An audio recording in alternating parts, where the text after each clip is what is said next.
Bonsoir, merci d'assister à ce live Studyrama TV consacré ce soir à l'école de tourisme du subgroupe Subdeco La Rochelle.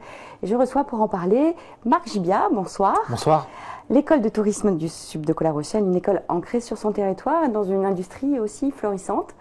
Tout à fait, cette école-là a été créée au début des années 2000 au sein du groupe Subdeco La Rochelle, précisément à La Rochelle, territoire touristique par excellence, puisque la Charente-Maritime, c'est le troisième département français en termes de part de marché. La première activité économique du département, c'est le tourisme. Et La Rochelle, pour ceux qui ne connaissent pas, c'est la 5e ville la plus visitée de France. Et notre territoire est un territoire de tourisme, un véritable laboratoire pour notre école. Et par ailleurs, l'industrie du tourisme, c'est un pilier de l'industrie française. C'est en l'occurrence le premier pilier de l'industrie française. C'est 7,2% du PIB, près de 2 millions d'emplois en France, c'est le tourisme.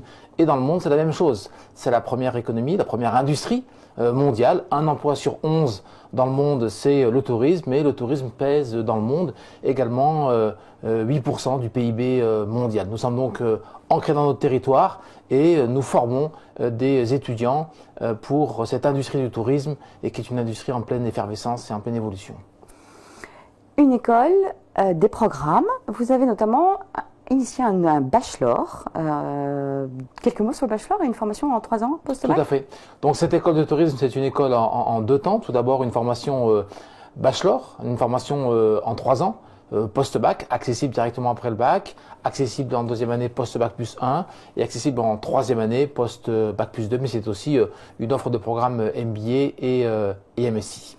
Vous avez axé ce bachelor sur des spécialisations très en vogue et porteuses d'emploi, mais avant d'y revenir, vous êtes la seule école à avoir une accréditation par ne serait-ce que l'Organisation mondiale du tourisme, c'est quand même valorisant. Et tout à fait.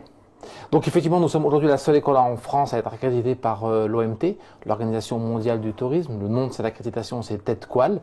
C'est une reconnaissance prestigieuse de la part de l'OMT. 64 universités et écoles sont accréditées TEDQual dans le monde et nous faisons partie de ce cercle fermé. C'est pour nous une reconnaissance de la qualité de notre recrutement, de la qualité de notre formation, de la qualité de notre encadrement et de la qualité bien sûr également de l'insertion de nos étudiants. Être accrédité, c'est finalement s'inscrire dans une logique d'amélioration continue. Nous sommes pour une durée de 5 ans. Et nous œuvrons pour être accrédités de nouveau à la fin de cette période et on sait que nous serons à nouveau audités et nous restons effectivement centrés sur cet objectif de qualité de la formation au service de l'industrie du tourisme. Et justement, cette accréditation, plus que certaines accréditations qui sont attribuées à des formations managériales, qui sont attribuées par leurs pairs au niveau académique, c'est une reconnaissance professionnelle, et en plus vous l'avez eu pour la première fois et la durée maximale. Oui. C'est une reconnaissance mondiale de votre école?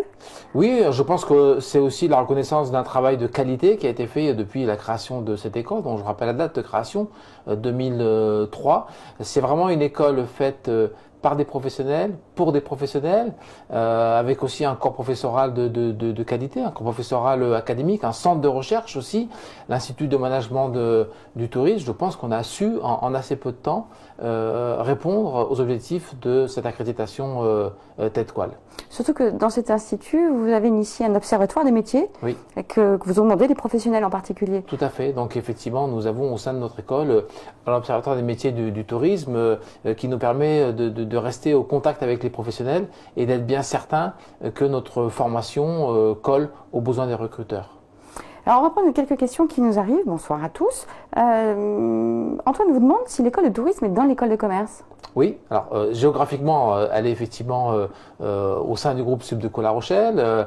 C'est vrai que nous avons vocation à agrandir notre campus. Est-ce que l'école de tourisme va rester au sein du groupe Subdeco La Rochelle au sens physique du terme? Peut-être. En tout cas de cause, c'est le cas aujourd'hui. Le groupe Subdeco La Rochelle, c'est 3200 étudiants sur un campus de près de 12 000 mètres carrés. Et cette école de tourisme, c'est 700 étudiants. Au sein de ces 3200 étudiants, c'est une école au sein du groupe Subdeco La Rochelle. Une des écoles de spécialisation, mais qui irrigue aussi tous les programmes. Il y a des programmes dédiés à l'événementiel, parce que vous ne savez pas que le tourisme, je n'ai pas dit que c'était une école d'hôtellerie, d'événementiel et de tourisme. Tout à fait. Donc notre positionnement est un positionnement à géométrie variable. Quand on parle de tourisme, pour ce qui nous concerne, on parle de travel management, donc d'agence de voyage. Nous parlons également de tourisme institutionnel. Nos étudiants travaillent pour certains dans des offices de tourisme, dans des tour opérateurs. D'autres vont travailler en hôtellerie, d'autres vont travailler dans les villages vacances, d'autres travaillent en événementiel, d'autres travaillent dans la restauration. Notre conception du tourisme est une conception extrêmement large et peut-être qu'on reverra tout à l'heure précisément quelles sont les spécialisations de troisième année qui conduisent à ces métiers. Justement, en fait, Louis vous demande si vous préparez des métiers du tourisme spécifiques ou des métiers que l'on connaît déjà, par exemple. En revanche, vous avez quand même assis vos spécialités sur des perspectives favorables en matière d'emploi et où résident beaucoup de besoins. Tout à fait. Venons-en aux spécialités, c'est vrai que vous en avez plusieurs, à la fois francophones et anglophones. Tout à fait. Donc, plus précisément, on a une approche qui est assez innovante, qui est une approche en termes de double spécialisation. On a un pan de la spécialisation qui est un pan sectoriel, où là on va développer pour nos étudiants une expertise sectorielle dans l'animation, l'événementiel, dans le travel management, dans l'hôtellerie, dans le tourisme sportif, mais également dans le management de restaurants, dans les loisirs et divertissements par l'attraction.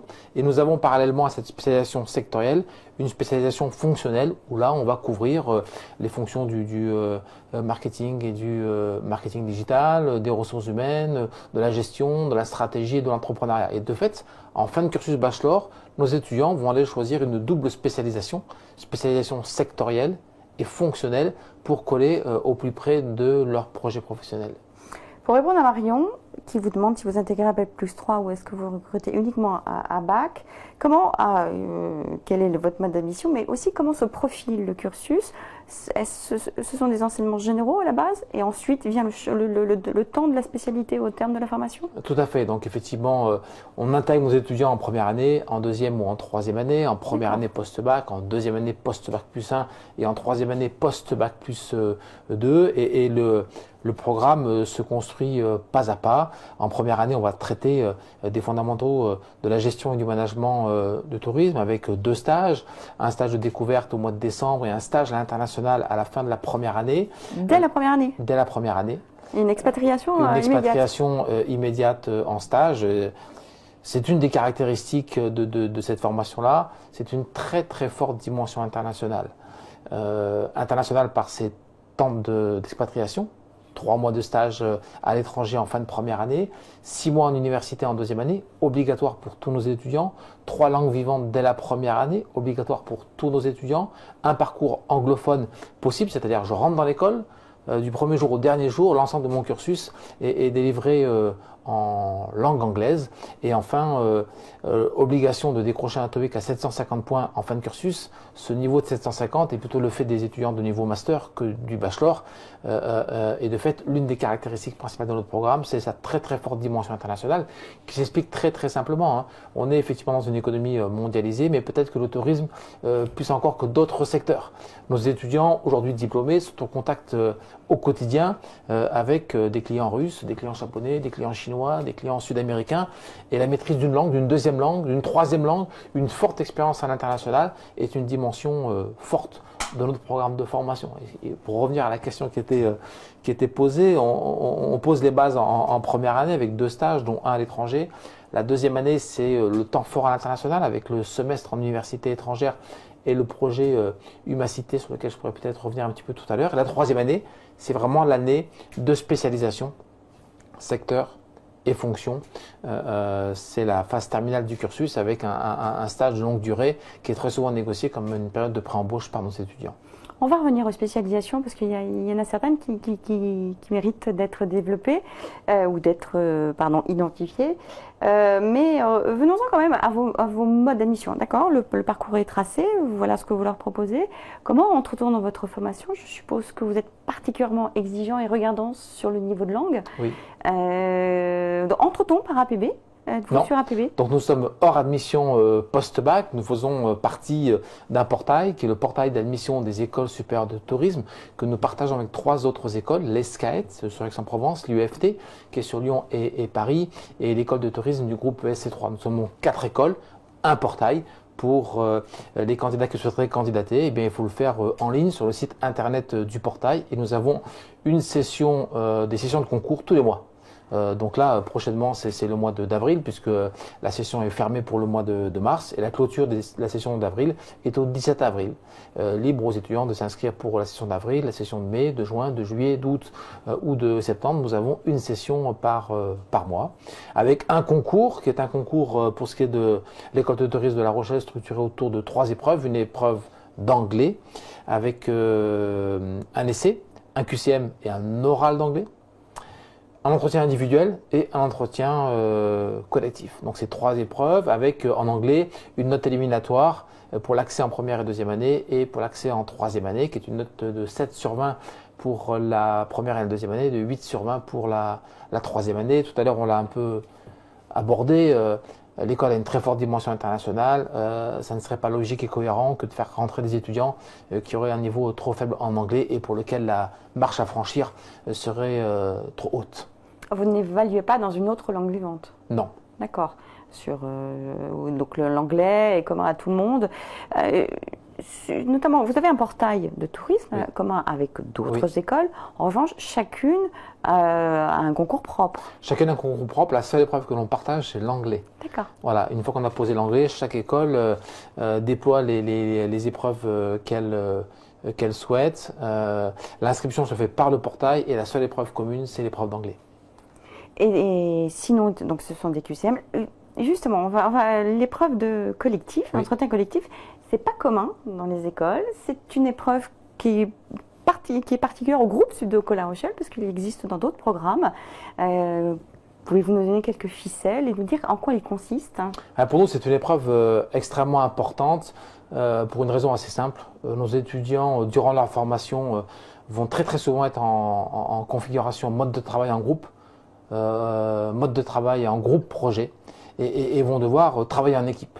Travailler en équipe, ça veut dire être capable de s'intégrer à une équipe, ça veut dire aussi être capable d'apporter une valeur ajoutée au sein d'une équipe, pas nécessairement en prenant le leadership, mais être là aussi pour prendre du recul, synthétiser, concilier les avis et c'est tout l'objet de l'entretien collectif. C'est mesurer la capacité d'un jeune qui n'a pas eu l'habitude durant son parcours scolaire de s'intégrer à une équipe et de travailler en équipe. Et quand je le dis, c'est qu'effectivement cela est vrai à la fois à la primaire, au collège ou encore au lycée. Chacun bachote un petit peu de son côté et rares sont les occasions où les élèves de collège ou de lycée travaillent ensemble. Et pour nous, c'est un moment important que d'observer. Puisqu'en fait, pour nous, jury, c'est un moment d'observation. Il n'y a pas d'interaction entre le groupe de 4 à 6 étudiants et les membres du jury. On leur confie un projet assez précis, assez clair. Ils ont 25 minutes pour rendre une copie. Et une fois que le sujet est posé, on observe et on évalue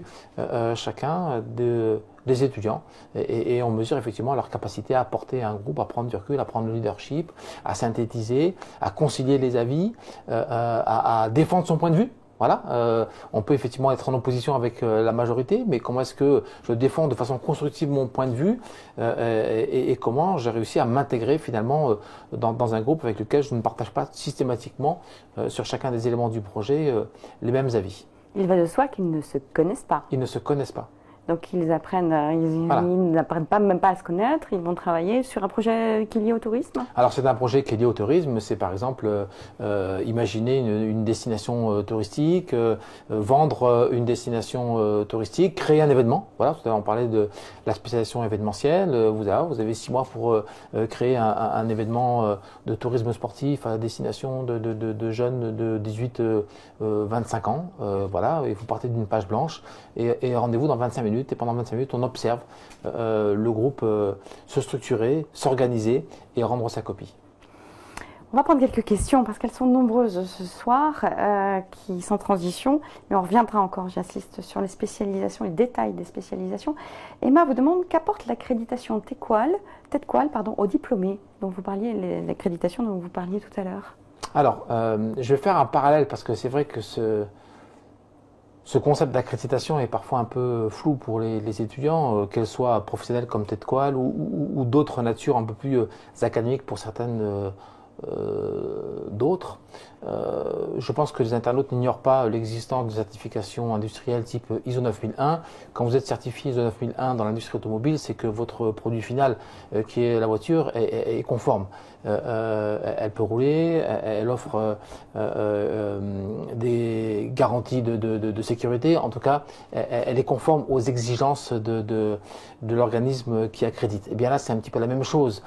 Et en l'occurrence, plus précisément concernant TEDqual, il s'agit de l'Organisation mondiale du tourisme, il s'agit de professionnels du tourisme qui attestent que notre formation, dans toutes ses composantes, son recrutement, ses relations entreprises, ses contenus de cours, son encadrement, ses stages, ses partenaires universitaires, son placement, et bien que l'ensemble de ces composantes-là nous permettent de diplômer des étudiants dont les compétences correspondent effectivement aux besoins des recruteurs. Donc ce qu'apporte concrètement cette accréditation, c'est une garantie de conformité entre les compétences obtenues par le jeune diplômé durant sa formation et les compétences attendues par les recruteurs. Et donc c'est véritablement une certitude d'adéquation entre le profil de jeune diplômé et les besoins des recruteurs, ce qui nous conduit à avoir des taux d'insertion de très bonne qualité.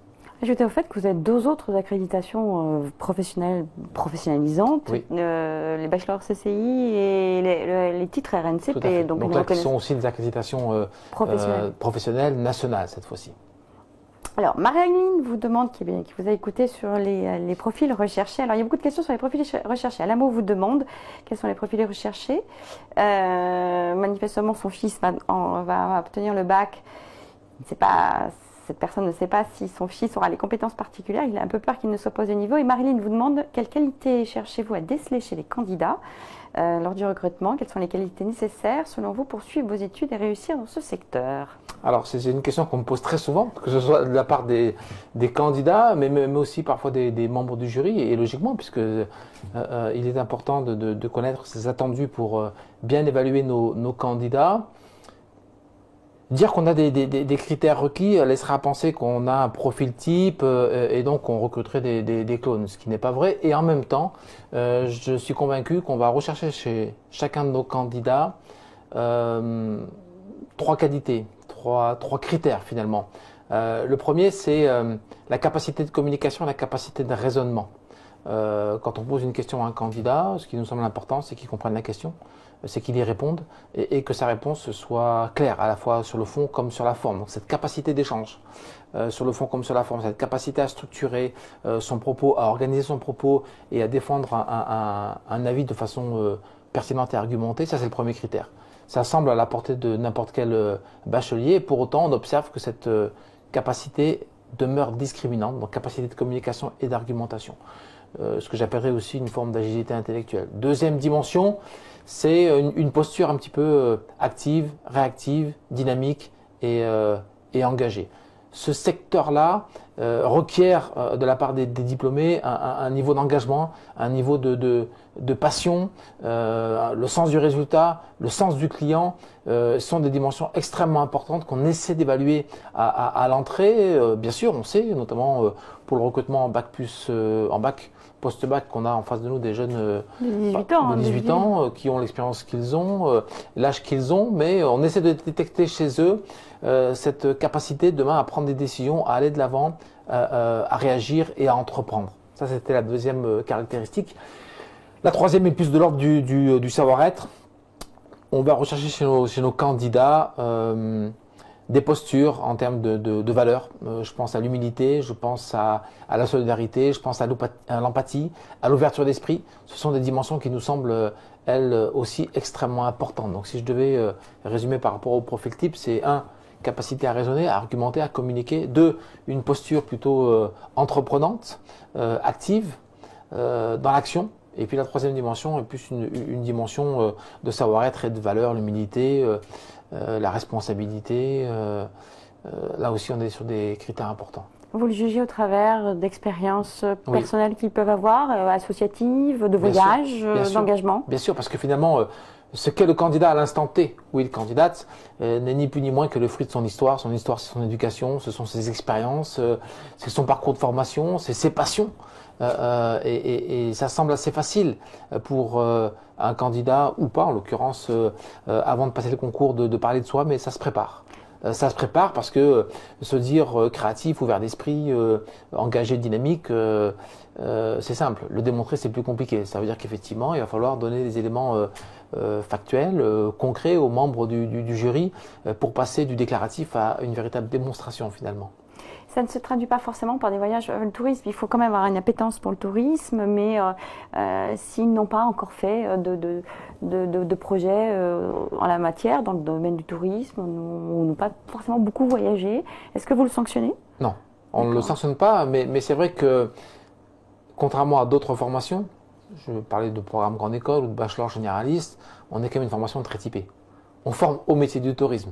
Ça veut dire qu'une partie de l'entretien va nécessairement reposer sur la question suivante. Qu'est-ce qui justifie, motive votre candidature à une école de tourisme? Alors ça peut être lié à une expérience, mais ça peut être lié aussi à des perceptions, des idées, des intérêts, des métiers que recouvre le secteur du tourisme.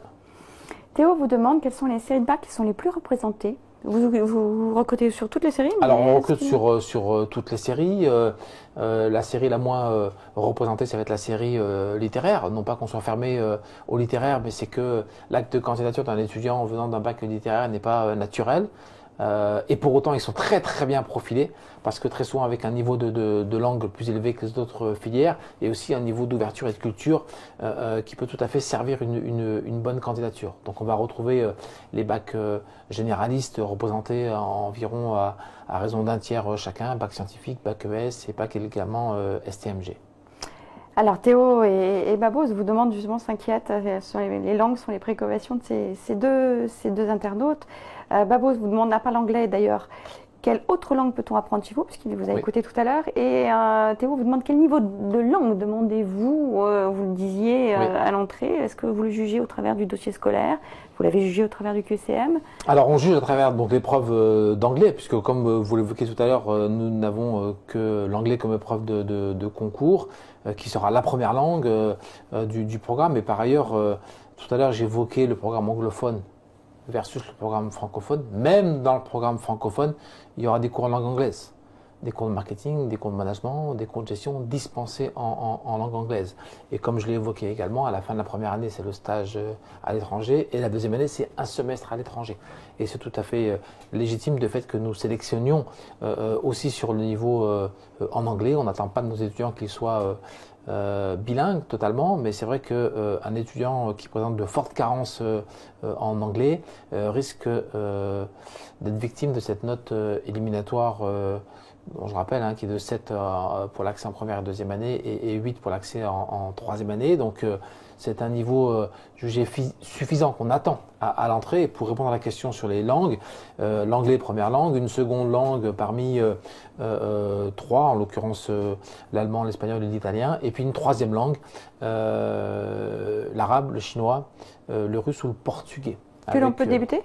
Que l'on peut débuter. D'accord. Débuter ou pas, parce qu'effectivement plus les années passent et plus les langues dites LV2 classiques sont diversifiées. C'est vrai qu'il y a 10 ou 15 ans on n'avait que de LV2 espagnol, allemand et italien. Aujourd'hui on a des étudiants qui ont déjà fait du russe, du chinois. Et petite innovation, quand je dis petite c'est un euphémisme, mais innovation importante à la rentrée, on intègre le langage des signes en LV3. Parce qu'il y a une thématique parmi d'autres qui nous tient à cœur, c'est tourisme et accessibilité. On a un positionnement fort sur tourisme durable, tourisme responsable, tourisme et accessibilité. Voilà, aujourd'hui, mettez-vous à la place d'une personne qui a un handicap de quelque nature que ce soit. Est-il possible pour elle de voyager comme n'importe qui? Est-il possible d'accéder à un hôtel? Voilà. Et cette problématique du tourisme responsable, tourisme durable, tourisme handicap est une thématique suffisamment importante pour qu'on ait acté un certain nombre de décisions, dont la mise en place à partir de la rentrée prochaine d'un cours de langage des signes en lieu et place d'une LV3 classique. Voilà. C'est un scoop! Voilà, ça vient de sortir. Alors, venons-en à la partie métier. Oui. Et on va le traduire à travers vos spécialisations qui sont fort nombreuses et qui vont dans le sens de la demande des professionnels. Pardon. Oui. Qu'est-ce que l'animation événementielle? Ça fait rêver, mais quelle est la réalité du Donc terrain? ça couvre effectivement à la fois l'animation et l'événementiel. Je vais commencer par l'événementiel. On a effectivement des étudiants qui aujourd'hui travaillent dans des agences événementielles dont la vocation est de créer des événements culturels, artistiques, sportifs. Nos étudiants en troisième année ont la possibilité de suivre effectivement cette spécialisation animation événementielle pour travailler dans le secteur de l'événementiel, soit en agence, comme je viens de l'évoquer là, mais également dans d'autres structures, exemple en hôtellerie. Dans l'hôtellerie, on a un métier, un secteur qui s'appelle le MICE, Meeting, Incentive, Congress and Events. C'est en fait une part de l'activité d'un hôtelier.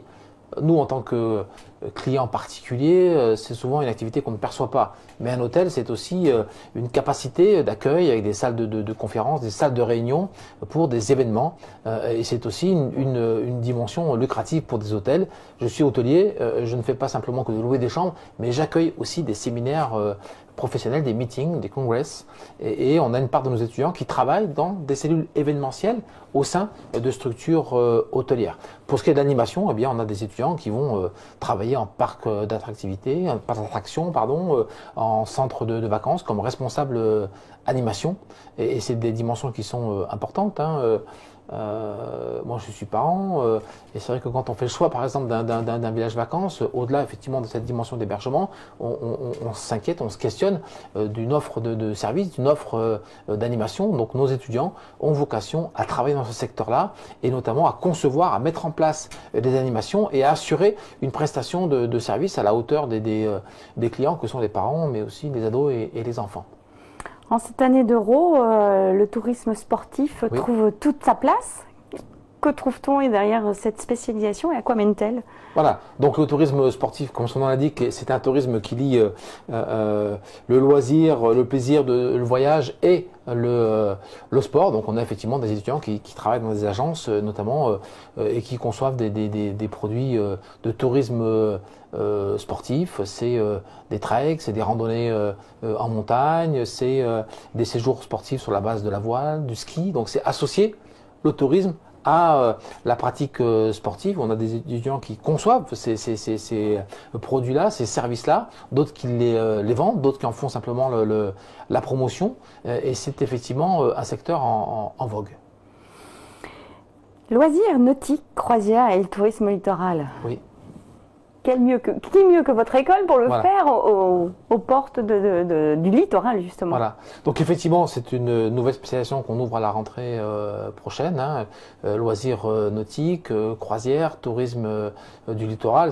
On a toute la légitimité à La Rochelle, en pleine façade atlantique, de créer cette spécialisation-là. On a une montée en puissance très très forte du tourisme de croisière, avec des besoins importants sur des métiers d'accueil, des métiers d'animation, des métiers de commerciaux, des métiers de web marketing sur cette activité de tourisme de croisière. C'est vrai également pour toutes les activités qui sont liées au littoral. Et enfin, si je prends l'exemple du tourisme nautique, nous accueillons chaque année le Grand Pavois, qui est le plus grand salon nautique européen à flot. L'activité touristique liée au nautisme est une activité elle aussi importante qui recrute beaucoup d'étudiants. Enfin, il y en a une deuxième et non des moindres, management. Alors, vous avez une management de l'hôtellerie, mais qui se pratique en alternance. D'ailleurs, vous répondez à la question de Babos qui vous demandait si vous avez des cursus en alternance. Oui, on en a deux en l'occurrence parmi nos spécialisations de troisième année, animation événementielle d'une part et hôtellerie d'autre part, avec un rythme une semaine école, 3 semaines entreprise. Et donc parmi les 7 spécialisations qu'on a en troisième année, 2 sont ouvertes par l'alternance, les 2 je viens d'évoquer là, animation événementielle et hôtellerie. Jean-Édouard, allez vous poser la question un instant. Très bien. Alors, management de restaurant et avec un partenaire académique prestigieux. Oui. Qui n'est autre qui est Ferrandi. Ferrandi, voilà. Ferrandi, c'est une école de gastronomie prestigieuse, reconnue, réputée, qui historiquement s'est positionnée sur une offre de formation très technique liée au métier de de la cuisine finalement, niveau CAP, BEP, Bac Pro, et qui depuis quelques années s'ouvre à une offre de formation post-bac, notamment en créant un bachelor manager de restaurant. Et donc nous avons signé avec l'école de Ferrandi un partenariat double diplôme il y a maintenant 4 ans qui permet aux étudiants une mobilité. Certains étudiants de Ferrandi, après 2 années effectuées dans l'école de gastronomie de Ferrandi, viennent faire une 3e année chez nous pour s'ouvrir à d'autres champs simplement que la restauration, et inversement, ne proposant pas nous de spécialisation en management de restaurant, certains de nos étudiants vont chez Ferrandi en 3e année parce que ce qui les motive avant tout, c'est pas l'événementiel, c'est pas l'animation, c'est pas l'hôtellerie, c'est pas l'agence de voyage, mais c'est la restauration, et souhaitent demain occuper des fonctions d'encadrement et de management dans ce secteur-là. Et qui de mieux que Ferrandi pour s'associer avec nous et nourrir nos forces et nos complémentarités. Double diplôme, c'est-à-dire qu'ils sortent diplômés de votre école et de Ferrandi? Tout à fait. Ils peuvent... voilà, et donc ils ont le bachelor du groupe Sud de La Rochelle et le bachelor de manager de restaurant de Ferrandi. Et inversement, pour les étudiants de Ferrandi, ils décrochent leur bachelor, mais également celui du groupe Sud de La Rochelle. Vous avez également d'autres partenaires académiques avec qui vous avez développé d'autres sortes de double diplômes. Et Julio vous demande, je vois qu'on peut obtenir une licence pro et un master grâce à vos partenaires avec les universités de la région. Oui. Faut-il des conditions particulières pour y prétendre? Alors, quels sont ces partenariats? Alors, ils vont même au-delà de la région, hein, puisqu'on a 2 partenaires historiques qui sont vraiment un petit peu les références en France en termes de formation au tourisme. C'est l'ULCO, l'Université Littorale Côte d'Opale, qui est entre autres sur Boulogne-sur-Mer, et c'est avec le campus de Boulogne-sur-Mer que nous avons effectivement un accord de double diplôme sur une licence professionnelle. Et la deuxième université, c'est l'Estua, l'université d'Angers. Et ce sont vraiment 2 universités de référence dans le secteur du tourisme. Ça a toujours été une démarche du groupe Sud de La Rochelle que d'aller s'allier avec des partenaires universitaires. Je fais une aparté dans notre échange, mais c'est vrai qu'on oppose très souvent les écoles de commerce aux universités, qu'on cherche toujours quelques exemples d'alliance, de rapprochement, de collaboration. On a toujours été dans une logique coopérative, collaborative avec les universités plutôt qu'en opposition frontale. Et c'est ce qui nous a conduit dès la création de l'école de tourisme d'aller s'associer avec 2 partenaires de référence que sont l'ULCO, l'Université Littorale de Côte d'Opale, et l'Estua. Pas d'obligation particulière puisque c'était l'objet de la question.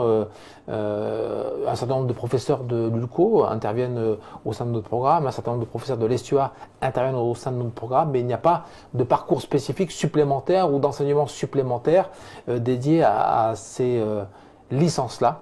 Simplement, le fait de valider le bachelor permet de valider l'une ou l'autre de ces licences. Ah, c'est l'une ou l'autre, c'est pas un double de... Voilà, parce qu'en fait, je rentre un peu dans la technique du bachelor, mais le partenariat avec l'ULCO nous permet de couvrir la spécialisation hôtellerie et hospitality en 3e année, là où l'Estua couvre l'ensemble des autres spécialisations. En France, on sort diplômé de Sud de La Rochelle et de l'Estua, et Sud de La Rochelle et l'ULCO. Voilà, c'est l'un ou l'autre en fonction de la spécialisation qu'on va prendre en 3e année. Mais on a le double diplôme de l'université et le vôtre. Tout à fait. D'accord.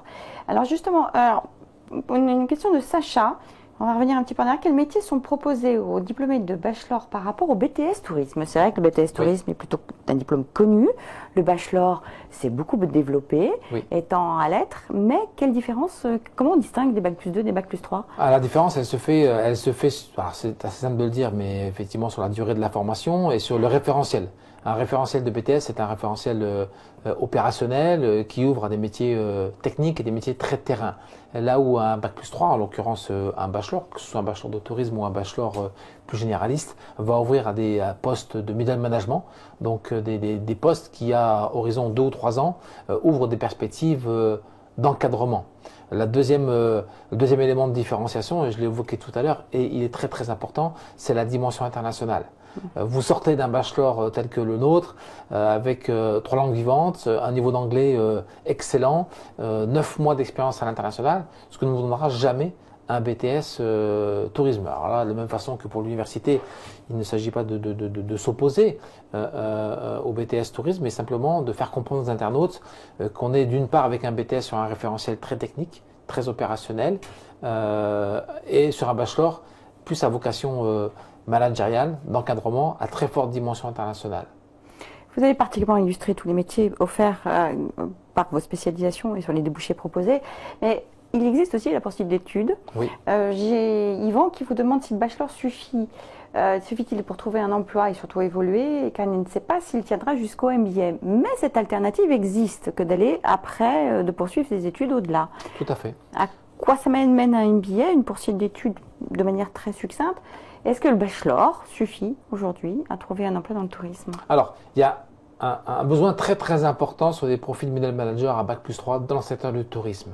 Et pour autant, ce secteur-là requiert aussi, compte tenu des enjeux qui sont ceux du secteur du tourisme, ce secteur-là requiert aussi des profils à Bac+5, qui sont des profils à capacité à manager, capacité à raisonner, capacité à conceptualiser plus élevée qu'un Bac+3. Et pour être très transparent, aujourd'hui, environ 30% de nos étudiants du bachelor poursuivent effectivement sur la partie master parce que souhaitent accéder plus rapidement à des fonctions de responsabilité. Et de la même façon qu'on va différencier un BTS avec un bachelor, on va différencier également un bachelor d'une offre master par le niveau de responsabilité qui sera celui du jeune diplômé. Un jeune diplômé de niveau master va nécessairement accéder très rapidement, voire immédiatement, à des fonctions d'encadrement et des fonctions de management, là où il y aura nécessairement un temps un peu plus long pour un jeune diplômé de niveau bachelor.